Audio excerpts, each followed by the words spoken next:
And your only way you're going to be evaluated is how many students pass this test. So where do you spend your limited resources? It's on that middle 20. The 6 who are above that minimum capacity, you know, that base level, they don't get anything extra. You're not going to top off their cup.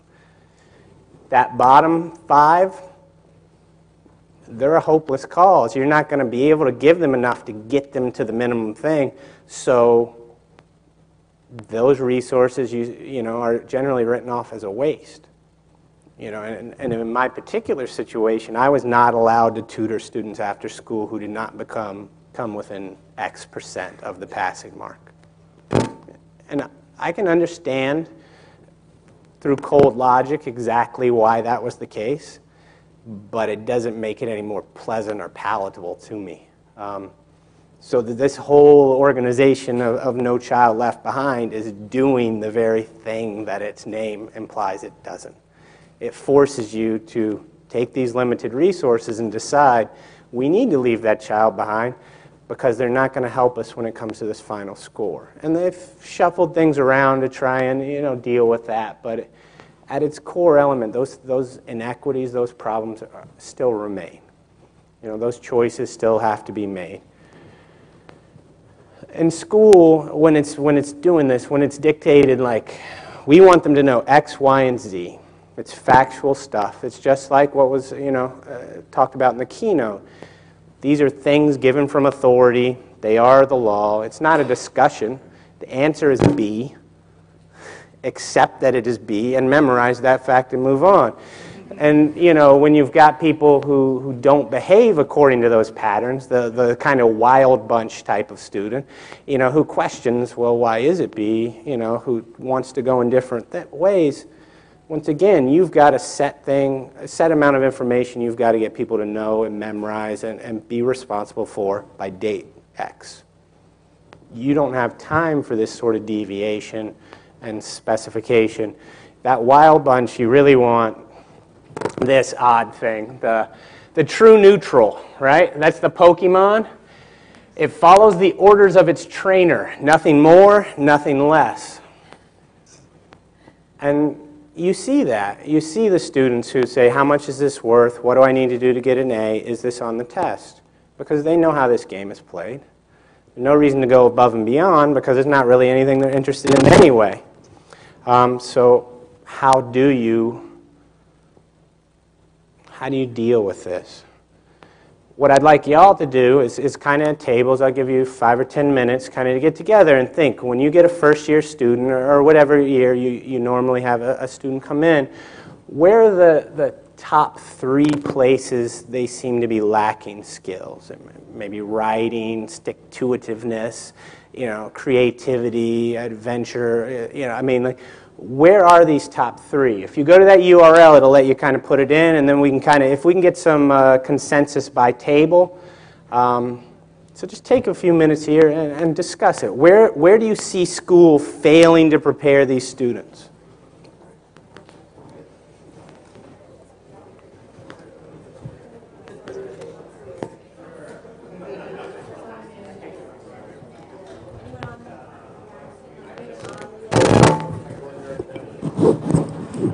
Rita.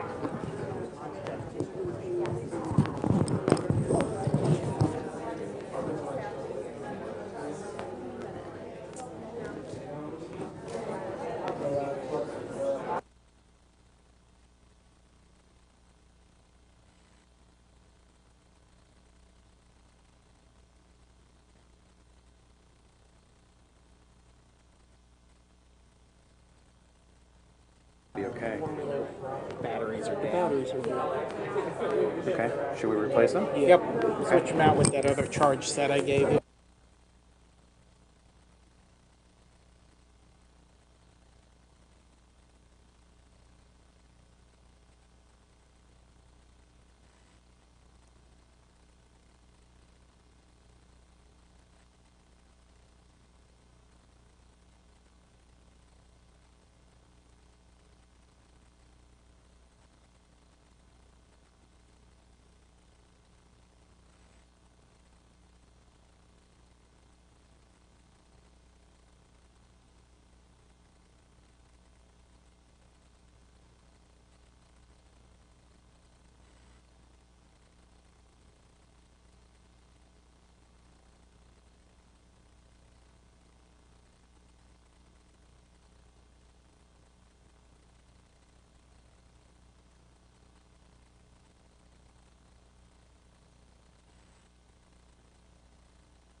Probably need to do on all of these, Jerry.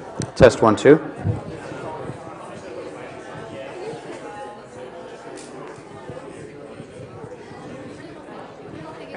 It's on right now. If you want to, I don't know if you're ready to go again. I couldn't remember how long you gave them. I don't either.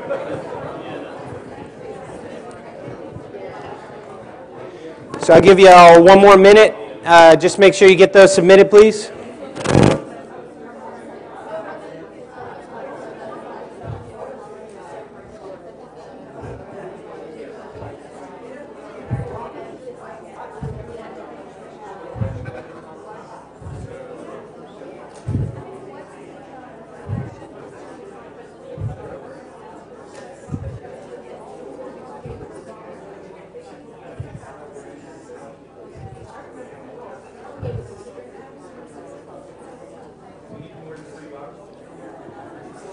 You got to make choices. That is creativity through restriction. That's true. As a poet,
A lot of good conversations going on, but this is, just a quick tag cloud, which I know is fairly tired and overdone in certain ways, but it does help us kind of see some quick trends in a way that, looking at the spreadsheet wouldn't have. So, inability. It's a pretty dramatic jump out there, but different kinds of management.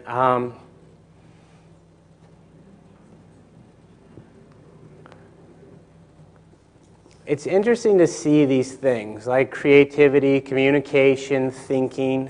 These are the very things that I think are really hard to teach and really hard to assess well. Because that's one of the things we've been struggling with a lot is we, in Henrico, we're trying really hard to do stuff, that's a little bit more, I guess, beyond what the SOLs are. But we keep running into the mentality that the SOLs have bred, How are you going to assess creativity? Is innovation, like I can't even get people to agree what innovation is, and I have a hard time defining it myself, Just it ends up in a lot of arguments, which I think are good, and the discussions are good, but we've kind of bred this straightforward, this is the right answer type of approach, and these are the things I need to teach, and here exactly is how I will assess them. Here in how Mike Wesch is assessing things with that, calibrated peer review. I couldn't think of the C part. CPR, right? Calibrated peer review. You know, those sort of things I think are really interesting, and it would be really wild to see, you know, if you could get that sort of thing going in a K-12 environment.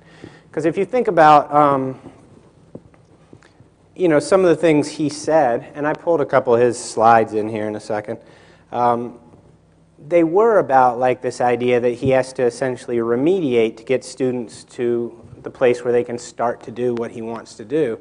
And I saw recently a post from a Harvard history professor, you know, essentially saying, I'm going to stop giving my first-year students primary source material because they accept it without question.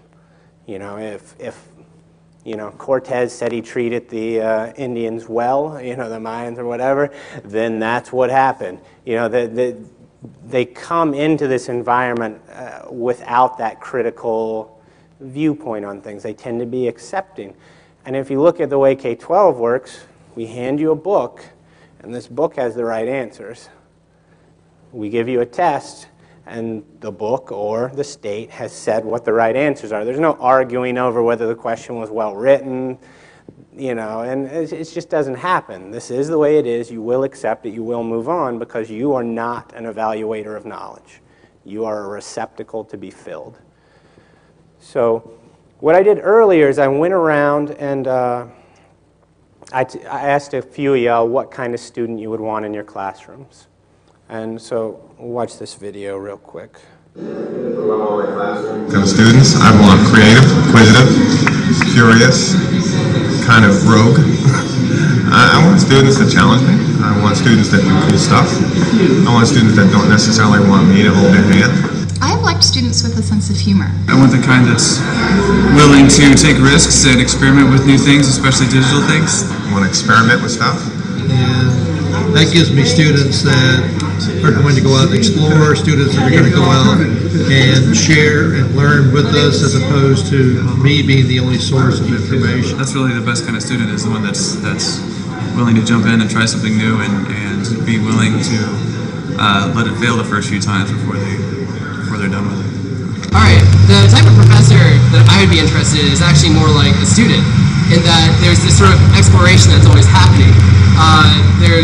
Every day you're sort of waking up and thinking, like, what's the new thing that's out there? What can I explore? What can I bring back into the class? I want